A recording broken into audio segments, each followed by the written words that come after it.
Well, hey there, Avery first grade, both virtual and in person. I'm so happy to see you. So we're going to check in with Charlotte. Rashid said that he's really enjoying this story, so I hope that you are too. So when we left off yesterday, let me take a look back. Oh, that's right, the goose had her goslings, right? And she had 7 goslings. There were 8 eggs. And Templeton, the rat, decided that he really wanted the egg that the goose called a dud, one that didn't hatch. And so he took it, and that egg, while we probably won't see it in this chapter, I don't think it's in this chapter, that egg's going to play an important role in a chapter that's coming up. All right, so I told you that, Wilbur was going to get some bad news in this chapter. So here we are. We're going to hear about Wilbur's bad news. Chapter 7. Wilbur liked Charlotte better and better each day. Her campaign against insects seemed sensible and useful. Hardly anybody around the farm had a good word to say for a fly. Flies spent their time pestering others. The cows hated them. The horses detested them. The sheep loathed them. Mr. and Mrs. Zuckerman were always complaining about them and putting up screens. Wilbur admired the way Charlotte managed. He was particularly glad that she always put her victim to sleep before eating it.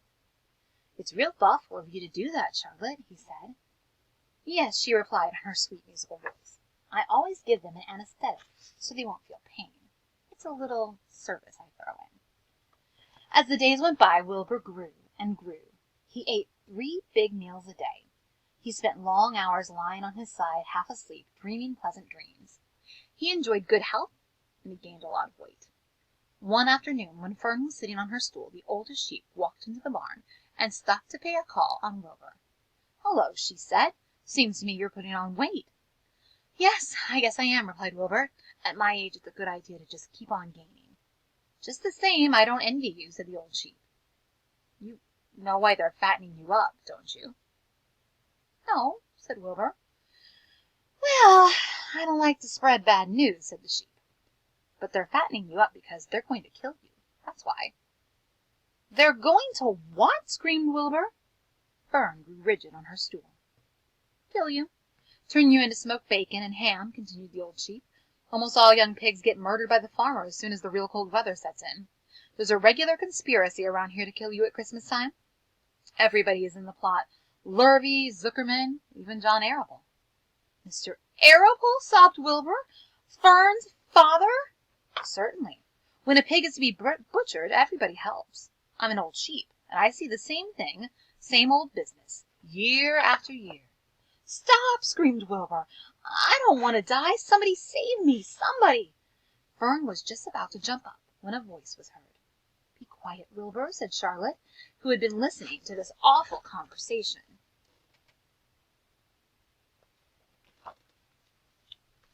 "I can't be quiet," screamed Wilbur, racing up and down. "I don't want to be killed. I don't want to die. Is it true what the old sheep says, Charlotte? Is it true they're going to kill me when the cold weather comes?" "Well," said the spider, plucking thoughtfully at her web, "the old sheep has been around this barn a long time. She's seen many a spring pig come and go. If she says they plan to kill you, I'm sure it's true. It's also the dirtiest trick I've ever heard of.